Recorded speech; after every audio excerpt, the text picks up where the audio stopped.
보통 사람의 내면의 공간에 자리 잡고 있는 밝고 분명한 의식 자체가 곧 이 알미다. 그래서 평상심이라고 한다. 무슨 이름으로 부르든지 이 알은 현재 의식의 각성일 뿐이다. 이 알밖에 다른 것을 찾을 필요가 없다. 그대의 마음을 찾으려고 온 세상을 이잡듯 뒤져도 찾지 못한다. 코끼리를 잡으려면 그 발자국을 따라가야 하듯이 마음을 찾으려면 마음의 흔적만을 쫓아가야 한다. 마음 밖에서는 붓다를 찾지 못한다. 이 점을 깨닫지 못하고 마음 밖에서 무엇을 찾고자 한다면 붓다는 영원히 찾지 못한다. 이는 마치 군중 속에 섞여서 자신을 망각하고 다른 사람을 자신으로 착각하는 어리석은 얼간이와 같다.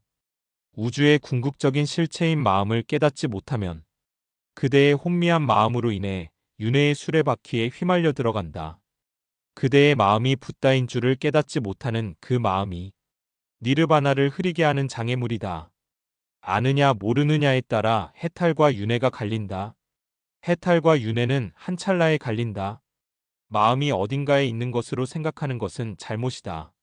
하지만 올바른 생각이나 그렇지 못한 생각이나 모두 같은 한 마음에서 나오는 것이다. 마음은 둘이 아니라 하나이기 때문이다. 인위적인 간섭이나 판단이 없는 있는 그대로의 상태에 머무는 마음 그 자체는 자유다. 잘못된 생각조차도 그대의 마음이라는 것을 알지 못하면 우주의 실상을 결코 깨닫지 못할 것이다. 생각이 어디서 나오는가?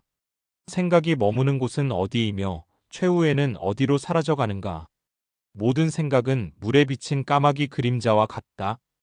까마귀가 연못 위로 날아가 버리면 물에 비친 그림자도 사라진다. 마찬가지로 마음에서 여러 가지 생각이 나와도 마음은 연못처럼 늘 깨끗하다.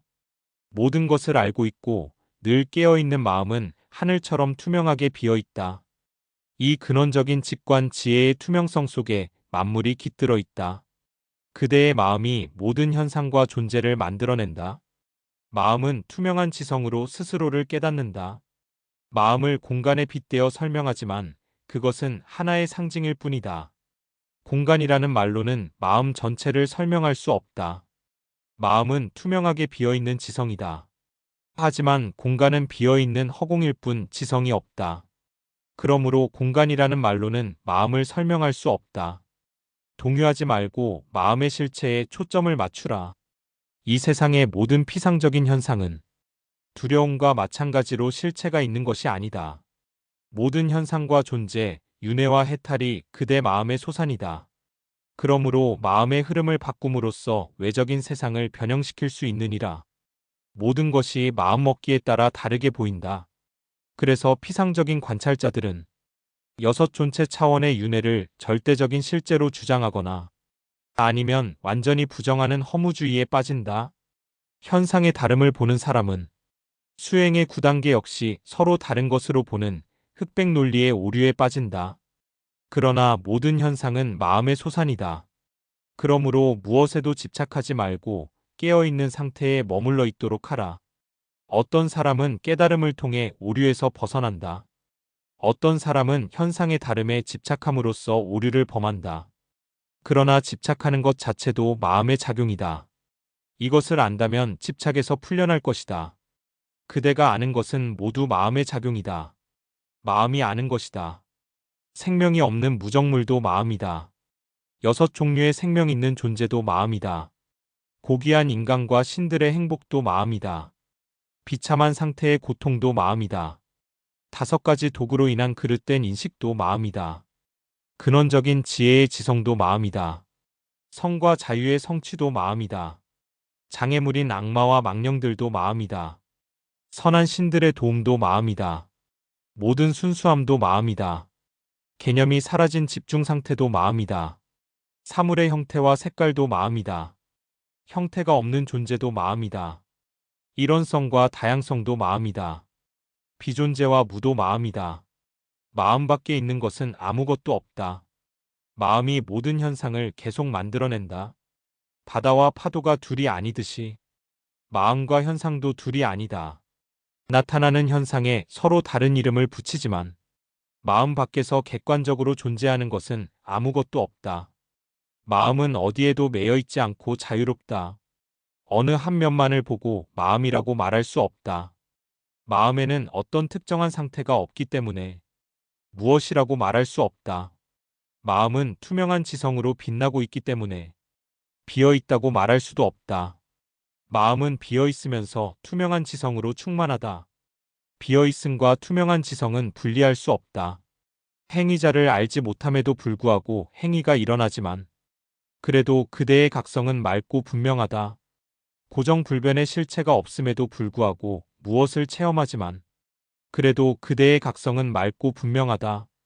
이것을 안다면 완전히 자유로울 것이다. 그동안 얼마나 부주의하게 그릇된 판단을 내려왔는지를 깨닫게 될 것이다. 참깨에서 기름이 나오고 우유에서 버터가 나오지만 짜지 않고 젓지 않으면 기름도 버터도 나오지 않는다. 마찬가지로 모든 존재가 붓다이지만 수행이 없이는 깨닫지 못한다. 소치는 목동도 수행을 하면 깨닫는다.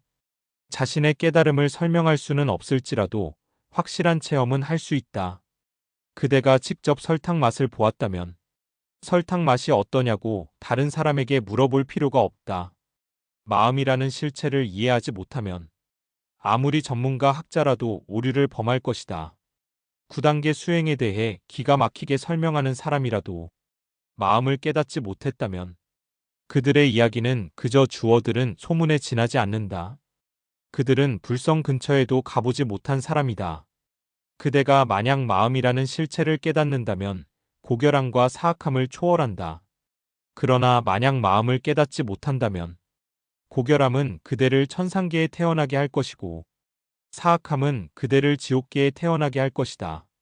비어있는 직관 지혜인 마음을 깨달으면 고결함과 사악함은 힘을 잃는다. 텅 빈 허공에서 샘물이 솟아날 수 없듯이 주체와 대상이 사라진 비어있음 속에는 고결함도 사악함도 존재하지 않는다. 그러므로 그대 자신의 순수한 지성을 직관적으로 통찰하라. 있는 그대로를 봄으로써 그 자리에서 해탈에 이르는 길은 지극히 심오하다. 그러므로 그대 자신의 순수한 지성인 마음이라는 실체를 깊이 탐구하도록 하라.